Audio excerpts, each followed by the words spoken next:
Hi guys, welcome back to my channel. As requested, eto na ang pinakikihintay ng lahat, ang vlog para sa pineapple farming. Let's go! Alright, we're on our way to the pineapple farm. At yung farm po ay nandoon, siguro mga around 300 meters away from our farmhouse. Let's go!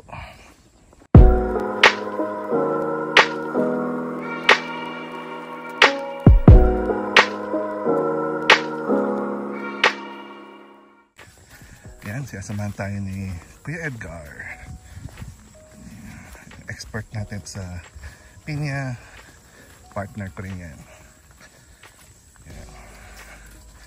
Medyo masukal lang ang loob.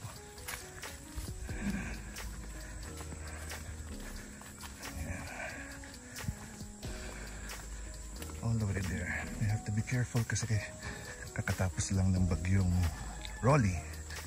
So medyo basa-basa pa ang walkways. Oops.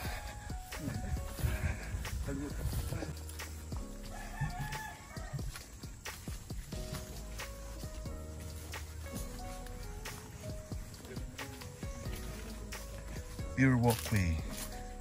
So can you imagine pag nag-harvest sila dito, dadalhin nila dito sako-sako hanggang labasan just to sell it to the market. Putik daw. Dahan-dahan. We're almost there. Daming na pinsala ng bagyong Rolly kahit anong saging. So we have to be careful. Medyo maputik kasi hindi naman na arawan. So hindi pa natutuyo yung putik. Yeah. Okay. And we are here. Yeah. We are here.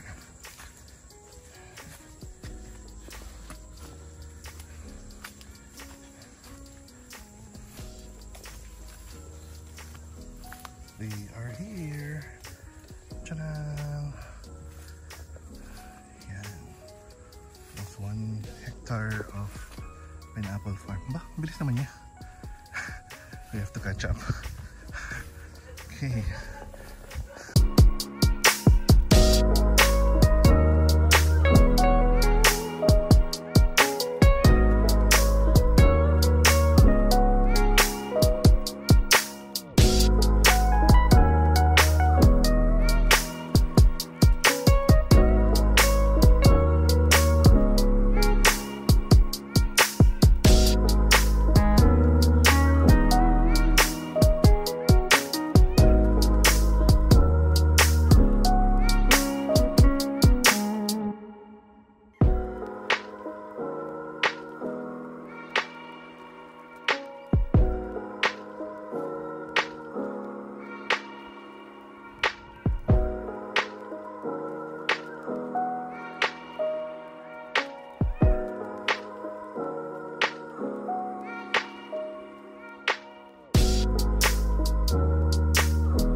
Eto at nagbabalik po kami ngayon at nandito po ngayon si Kuya Edgar, ang partner ko sa panimulan ng isang pineapple farming business. So Gar, ano ba ang paliwanag natin sa ating mga viewers? Paano ba tayo nagsimula nito? Kailan tayo nagsimula magtanim? Alam ko may mga iba kasi dito tinanim natin ng bago, yung iba mga pangalawang bunga na. So paliwanag mo nga normally ang ano ba talaga ang proseso ng isang pineapple farming, ilang buwan, pagkatanim, paano ba ang sistema nun? Simula sa pagtanim, mga 2 buwan bago mag-abono. Abono. Ito yung fertilizer or tinatawag na abono sa Tagalog. Okay? Tapos nun, mag-aabono ka pa rin ulit. Pagka lipas ulit ng 2 buwan, Abono ka ulit. Okay, so first 2 months, magkakaroon tayo ng paglalagay ng fertilizer or yung abono ng tinatawag. Then another 2 months or on the 4th month, kailangan mag-abono po muli para magkaroon ng isang magandang bunga. Ayun. Tapos itong sa ating sitwasyon, medyo nalilito siguro yung iba tao bakit ito hindi natin na pabunga ng hindi man tama, pero sabihin bakit huling mabunga kaysa doon. At sabi mo nga 'di ba, may mga pinabunga tayo dito para sa February, ito by next year pa. Next year pa to. Kasi hindi kasi ito bagong tanim kasi ito Yung nasa likod niyo po guys ay mga tinanim po ni Kuya Edgar yan just a few months ago. To be exact, June ba yan? June. Noong June lang to tinanim, bagong tayo malitso mababa ito. Kung nakikita mo doon, doon sa kabila, yun yung mga pangalawang bunga na yan. Pangalawang bunga. Ibig sabihin, hindi na binunot yan. So, yan yung mga dating nagbunga na ng at magiging pangalawang bunga na nila ulit. So, yun, pwede nilang pabungahin ulit. Unlike ito, kailangan ng dalawang abono. Pero yung mga pangalawang bunga na, which is na bumunga na last year, pero inabunuhan ko rin yan isang beses lang. Nilagyan pa ng isang abono, parang ganyan. So, to be exact ba, Edgar, para meron din tayong content in few months from now, in-expect natin ilang buwan bago yung magkaroon tayo ng harvest. Kailan tayo magkakaroon ng harvest? At ilan yung in-expect natin? Sa February pa yung harvest niyan bago. Sa mga yan, mga 5,000. Mga 5,000. So guys, let's pray na wala na sana masyadong bagyo ngayon. Sa bagay, ang isa sa mga kagandahan ng isang pineapple farming, hindi masyadong apektado ng bagyo. Hindi katulad ng mga saging, may mga nabagsak na saging dito. Pero sila dahil medyo mababa yung kanilang lugar, hindi masyadong naapektuhan ng hangin. Masarap, gusto nga nila yung palaging may tubig. At lagi nga si Kuya Edgar ang namamahala nito. Kung napapansin nyo, napakalinis. Every now and then, nililinis niya, ginagamasan or tinatanggalan ng mga damo. Para syempre, nung nutrients niya, hindi mapunta lang sa mga damo, kundi mapunta lahat sa puno ng pinya. Ayun. So, mahirap ba magpinyahan? Ano bang to? Medyo mahirap talaga. Mahirap. Pinya kasi matagal lang harvest ng pinya.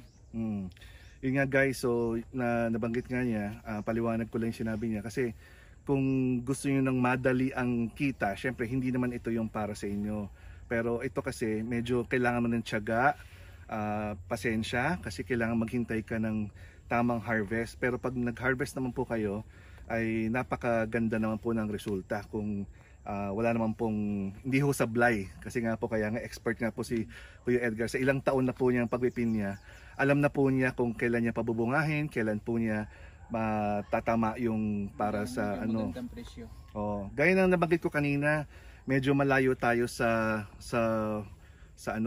road. Yun ang isa sa mga problema natin mga farmers sa panahon ngayon. Yung tinatawag nila ngayon na hanggang ngayon medyo nagkakaproblema sila yung tinatawag nilang farm to market roads. Syempre, can you imagine sina Kuya Edgar, bubuhati nila lahat yun nandito papunta sa labas. Sa labasan, doon sa may kalye para i-load sa jeep. That's why doon nagkakaroon ng add ng cost. At the same time, we have to pay doon sa mga magbubuhat. At the same time, yung mga ngalakal or yung trader dadalhin po kung saan mga market. So doon nag-a-add up yung mga patong ng presyo. So but again, at the end of the day, kailangan natin ng katulad naming mga farmer, katulad sa ganito, kahit sa small, sa maliit na ganitong panimula, kaya naman nating mapabuti ang larangan agrikultura. Ayan guys, yun yung mga unang bumunga. Nag-start po yan dyan. So, ina-expect po natin by February. Now is November. So, magkakaroon ng full fruit by February.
Alright guys, maraming salamat po.